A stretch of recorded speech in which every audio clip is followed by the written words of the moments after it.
based on what I've researched about you, be a little bit more. Um, the it's We're going to go through the interview, and then at the very end, I'm going to stop the recording and do a new one so that you can actually introduce yourself and say that you're Sure. listening to Cigar and Whiskey. We'll start the interview right now. And what are you using right now? Laptop? Yeah.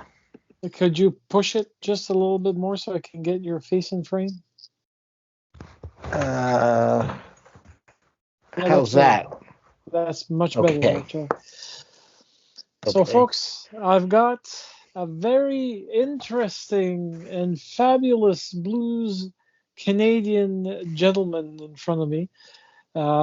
His name is Al Lerman, and for those of you who may not know him by soul name, he was the person that was responsible for establishing Fathead for at least 24 years. So, Al, thank you so much for taking the time to come and do this. I understand that you've got a brand new album coming out called Blues Countrified. Country Fried Blues. Yeah, it's got a rooster with sunglasses on it. I actually had some fun listening to it because I've been picking up some of the music that you've actually done in the past, and have been able to actually see that you've changed and grown throughout the years. So I understand, based on the research, that you spent 2 days at a recording studio that used to be a farm that got uh, Converted. refurbished. Yeah, exactly, Right. into a studio. So how did this project come about? Was it during pandemic? Was it after? Was it something that you suddenly said, "Hey, I need to record something brand new"?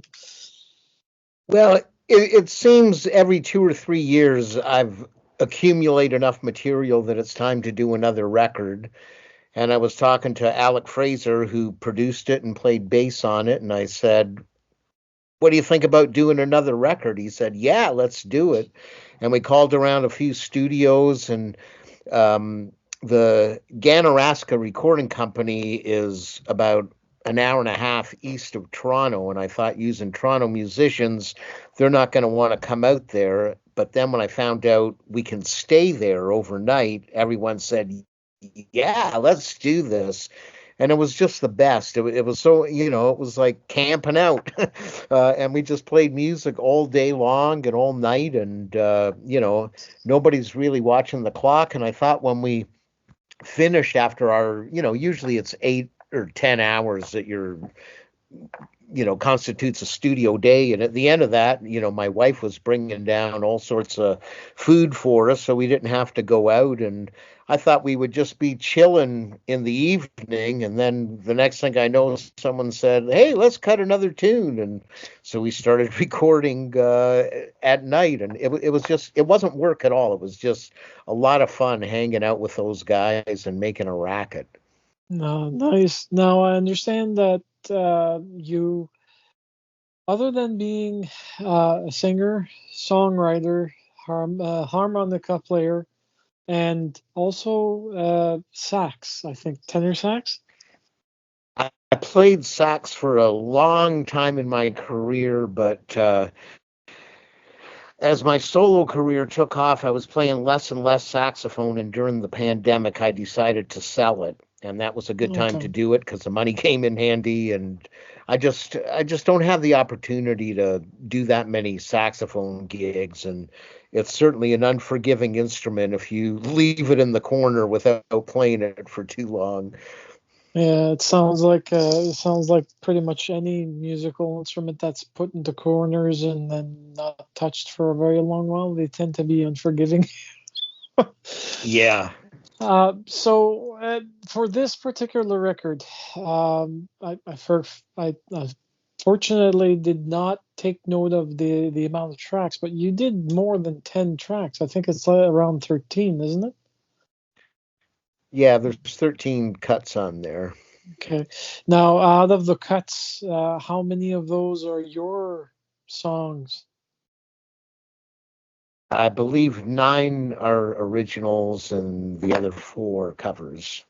But even when I do a cover, uh, I kind of like to make it my own way of doing it. And back in my days in Fathead, whenever we would do somebody else's song, I'd always say, "Well, we didn't compose this song, but we've decomposed it."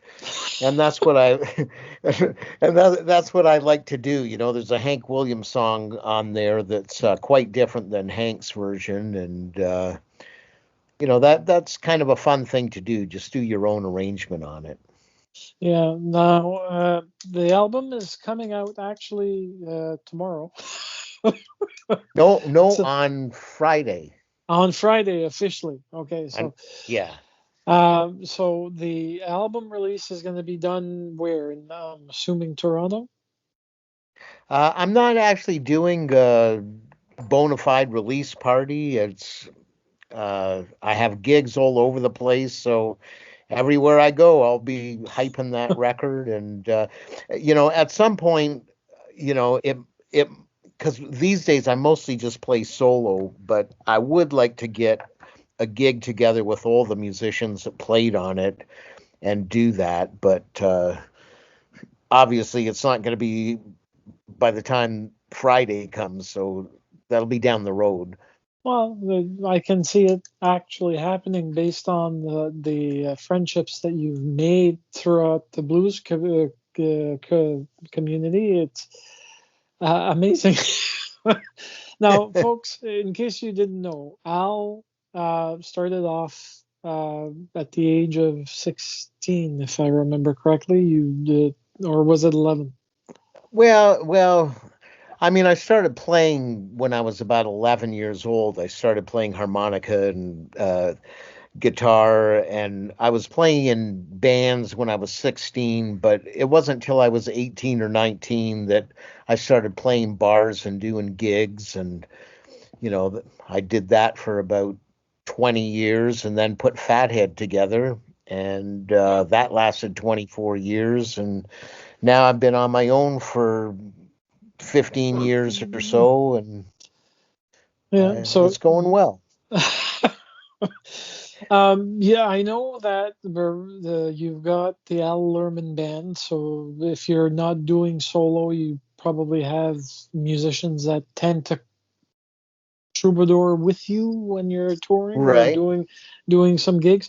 I also understand that you're one of the bass members of the Maple Blues band. Now, for those that aren't uh, knowledgeable about Maple Blues, it's the Maple Blues Society out of Toronto, and it's basically what we have here in Canada for Maple Blues or Blues Awards, be it the best album of the year, be it all the way down to Booster. Even I think once in a while, actually every year, we always have somebody that comes from outside of Canada that gets nominated for International Bluesman. You've been nominated so many times for this particular award process, but the fact that you're now a member of the Maple Blues band, what's your thoughts on being a part of that band? Well, it's a really fun band to play in, and especially because I do most of my gigs on my own. So to go play in a 9 or 10 piece band, uh, there's just so much camaraderie and so many musical avenues to play off of all those different musicians.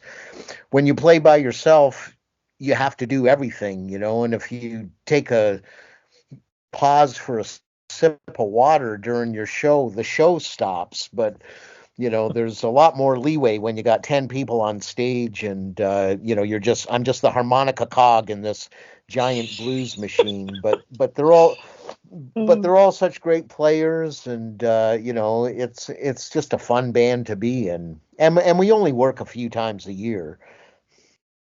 Oh, and at the very least, it's the one date I know is when the event is actually being done live, because you're part of the actual band at that point.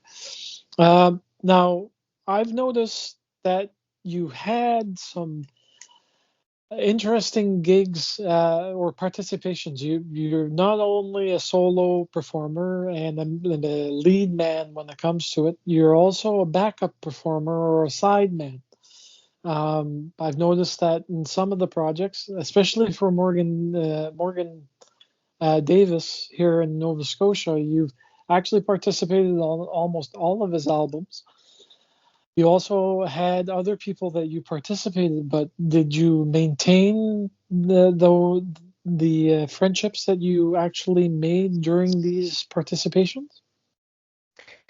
Well, in the case of Morgan Davis, I've known him since the 70s.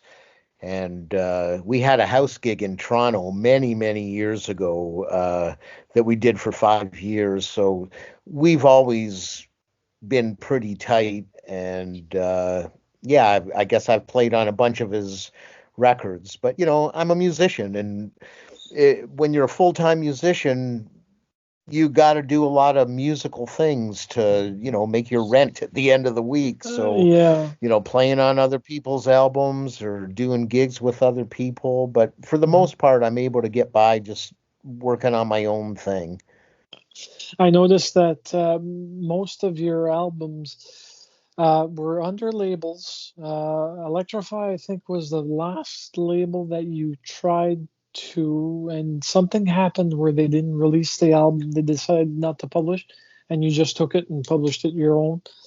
Um, Yeah, yeah, that was a live album that we did, but after that, I'm pretty sure Electrify did another Fathead album out. And I mean, for this last record, I didn't even bother trying to hunt down a label. I just thought, you know what, I'll just do this myself and yeah, see what well, happens. your indie projects are so fun to listen to because there's no one hovering above your head saying, "Well, how about you do it this way?" or "How about you do it that way?" It's the Al Lerman way is basically what it comes down to. Your musical prowess is to be as blunt as possible. Is it's sublime. Oh, thanks. It is. I listened to the two albums that are available currently on Spotify, the singles. I didn't care too much about the singles because it wasn't about you. It was you acting as a Right. sideman for somebody else. But when you're singing and when you're playing, I mean, it's like a sheet of ice that doesn't crack, bend, or disappears. It doesn't evaporate. You're still in the moment when we're listening to your music, and it's if that's the case for these albums, I'm kind of wondering what am I missing about not seeing you in person. There's probably I'm pretty sure I'm missing some good memories. Yeah. Now, uh, when we look at your career, your friendships and whatnot, that's the whole music side of things. Other than being a musician, you're also a human being, which means you're a man. You do stuff that you hopefully takes you away from the music or gives you inspiration for something that you're kind of trying to write, but you're not sure about the words or about the melody. So, do you have a hobby that you go to whenever you need some break from being a musician? Well, for the last 15 years, or 15 years ago, I moved out to the country. My wife and I live in a pretty secluded spot. We've got 45 acres on a river in the middle of the woods, about 2.5 hours northeast of Toronto. And so, when you have a property like that, there's always wood to cut and things to do, and I mean, I love fishing, and we go fishing and we do kayak, and so walks in the woods. Both my wife and I really love the outdoors, so that's kind of my space when I'm not on the road out there doing it. Okay.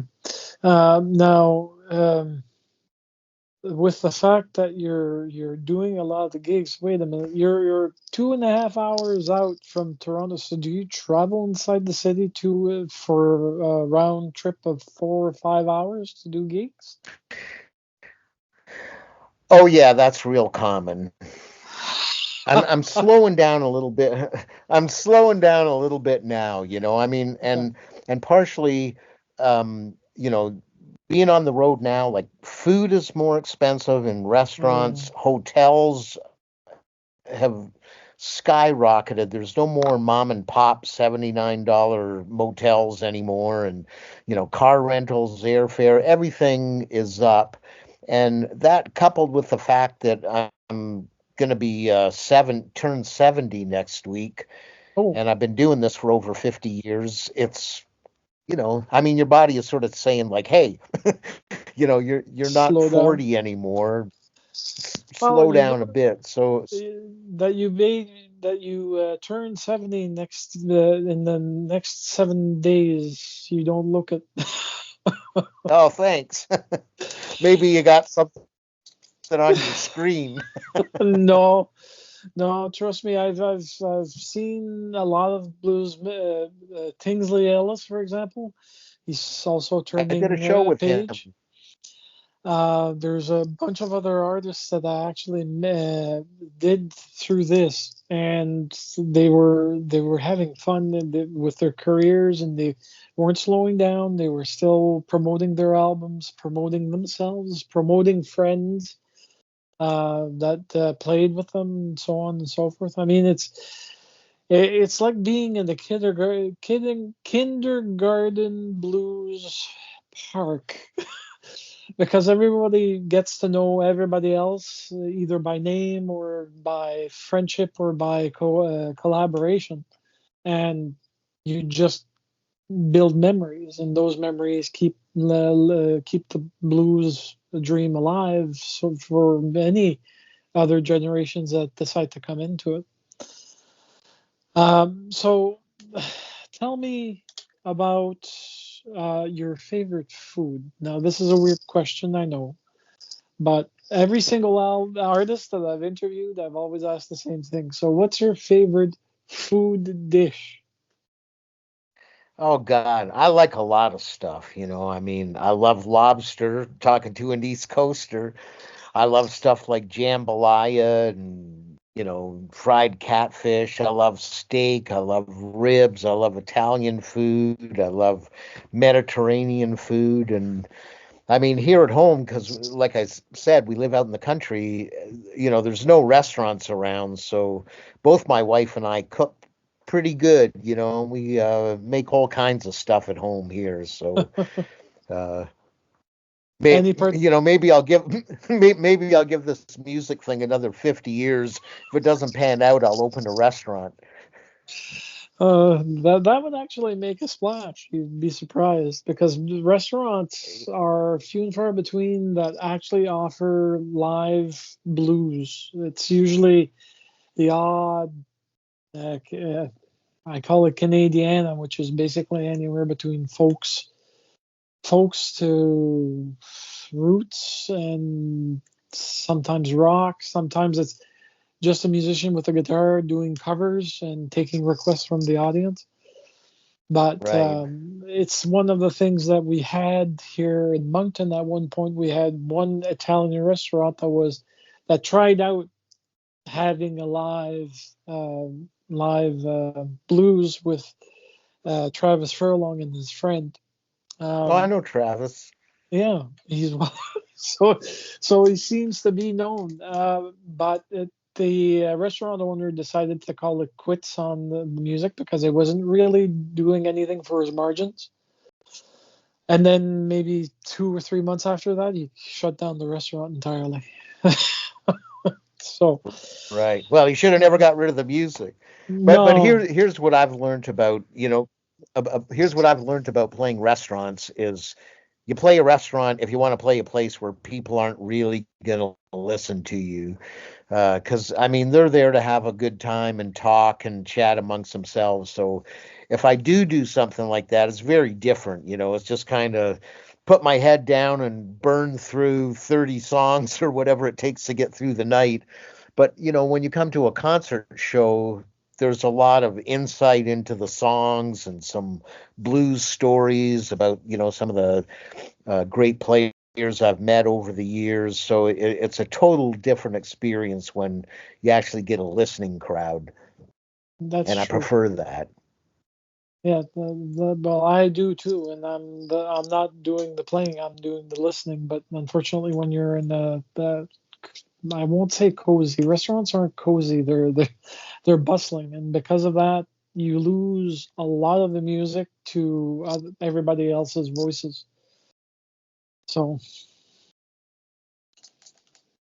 Yeah, I recently did a gig just a few weeks ago. A restaurant was doing a New Orleans night, and they cooked up a gumbo, and they had this like 5-course New Orleans meal. So I thought, oh well, this will be fun. I'll just play nothing but music out of New Orleans, and I prided myself. I thought I made a pretty good set list of some great music out of that city, and like halfway through the night, some guy yelled out, "Hey, play Iko Iko." I said, "Man, I just played it 10 minutes ago." But but no, but nobody was listening. So he said, "Well, oh play it man. again." So I did. Okay, well, I'm sorry that you had to go through that, but I'm happy that you did something for the NOLA and giving them a taste of that type of music. The I don't know what else to say. There is one question that's been bugging me for the past 3 years that I've been doing this, um, and I haven't had the chance to ask anyone that's been active as long as you have. But when you're writing your music and you're going through a record label, how hard is it for you to negotiate the rights to your songs? It was never a problem with me because even when we had a label, it was never a written contract. It was sort of a handshake. It's like, here, I'll provide you with a finished master, and you put it out on your label, and it would sort of be like a win-win for both of us. And that Okay. worked out. That worked out great. Okay. And have you managed to get access to your masters ever since? Oh yeah, I own all the Fathead masters and all my own solo album masters. Okay. Not that And for anybody wants them. you'd be surprised. I mean, there might be somebody that's looking to do a re-edition for some of the old songs that you guys actually went through. But coming to the songwriting aspect, would you have any tips to provide to budding songwriters in the blues? Gee, I don't know, I mean, when I look back at my career, I've written a lot of songs. I don't know how many, but there's been a lot, and I'm still always amazed when I come up with a song because I'm not like say those Nashville songwriters that like, well, I'm breaking for lunch, and then when I get back, I'll just write 2 more songs and try and sell those. It's like I noodle around all the time, and out of those noodlings, songs seem to get written, and it seems every 2 or 3 years I have enough songs to do an album. And that's what I've been doing ever since I put Fathead together, and that was 1992. Some time ago, because the only reason why I'm asking is because there's been a lot of kerfuffle around the songwriting and making sure that the proper credits are given so that the artists are properly remunerated. I know as a DJ, when we have SOCAN periods, SOCAN collects the data based on the piece of music, who wrote it, who's singing it, and language and time. And then there's Maple that actually assists. And then Maple, by Maple, I mean MAPL. It's Yep. literally on the CDs when you get a CD. Now, if you still get the CD or even the vinyl.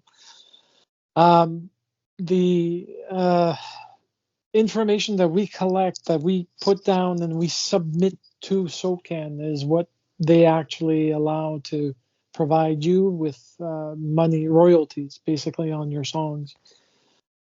So Yeah, and SOCAN's great for that, and not having put an album out, till now. My last album came out in 2019.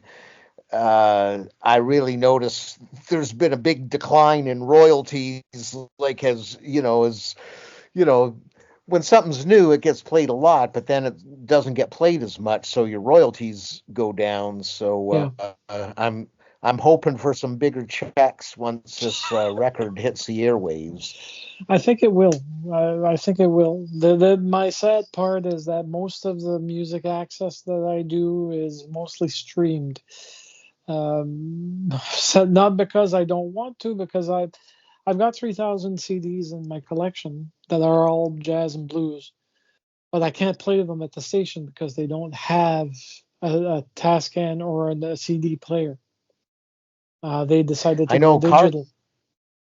new cars don't come with CD players anymore either, and No. that's another thing.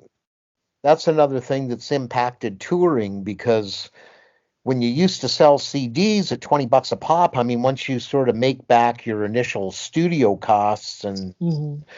manufacturer costs, you're making $20 profit. Now, you stream a song, I get 0.03 cents. So it takes a lot of streams to make $20. And, I mean, really, I won't, if I sell every CD that I had made up, I won't even come close to recouping my costs. But Yeah. I just have to. I just have to think that with a new record out, more gigs are going to come my way, and so I'll supplement my income that way. Okay. Now, have you thought about possibly releasing a vinyl? I thought about it, and I think it's a very small niche, and it's very expensive to do vinyl, and I just can't afford to do it now. And I was Okay. talking to my graphic artist, and he said, you know what? I designed CD covers and album covers and T-shirts, and he said T-shirts sell way more than vinyl albums. So if you're going to do something besides CDs, I would do T-shirts. So that's what I'm looking into next. No, actually, the merch made from clothing lines are usually very profitable, especially if you can get the costs to produce them at a modicum of what you would get if you're doing it yourself, with all the materials and all the equipment that you have to buy to actually print the ink. Yeah. You name it, it's available. The only thing that you have to be leery about is the quality of the clothing that you're going to be using to do the shirts, the hoodies, the jackets, so on and so forth. Because if it doesn't stand the test of time, people are not going to buy it because it tends to be what, $25 to $30 for a T-shirt nowadays.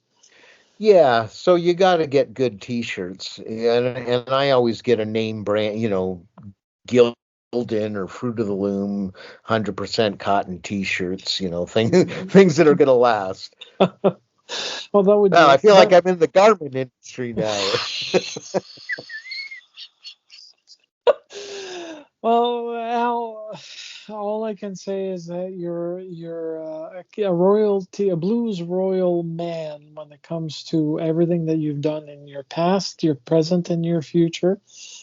We look forward for the new album to come out because some of the tracks that I listened to were for the fact that it's a country fried blues. It's actually quite um, entertaining. Well, I kept thanks. You know what? I think this album really reflects where I'm at in my life now, living out in the country. There's bass and drums on it, but it's all acoustic, mostly acoustic instruments. And my initial thought was like, I'm going to use a mandolin player instead of a piano player, even though in the end we use piano on a couple of tunes. But Jimmy Boskill plays mandolin on and fiddle on a bunch of tunes, so it kind of has that country flavor to it, but it's most definitely a blues record. There's no doubt about that. Could you name the people that actually participated in this album other than Jimmy Boskill?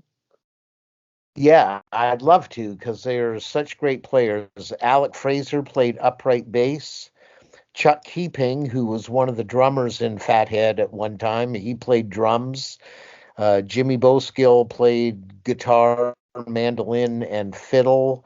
And Steve O'Connor, who was at one time in Blue Rodeo, I'd never met him, and he played organ and piano and accordion, and he was just great to work with. And I'd never really played with Jimmy before either, so but I was very familiar with Alec and Chuck, so having an anchor of musicians that I'm really comfortable with, and then a couple new faces to play with. It kind of made, I don't know, it just like a sort of shot of energy, like you want to be on your musical best when you're meeting new players or playing with new players. So, and I have to say, everybody just played their asses off. I mean, I'm just so happy with what everybody played, and they're the kind of musicians you don't have to tell them what to play. They heard my songs, they understand this type of music well enough that they just go, oh, this would probably fit.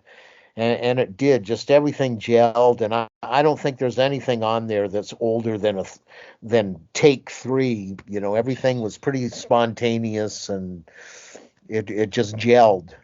Oh, nice. Well, I'm happy that you had fun doing this project. And again, I wish you the best when it comes to having it released. And hopefully, we'll be able to bring you down to New Brunswick for one of our festivals if we can. I'd love to get back down east. I've not, Fathead used to go east quite a bit, and I always apply to places down east, but just never get the invite. But I would love to come down there again. Yeah, we'd have to. So, folks, that's the interview between me and fabulous Al Lerman. Al, thank you so much, Thank and you, I hope Yannick. that you have a wonderful evening. So stay right now. You I'm going too. to stop this recording.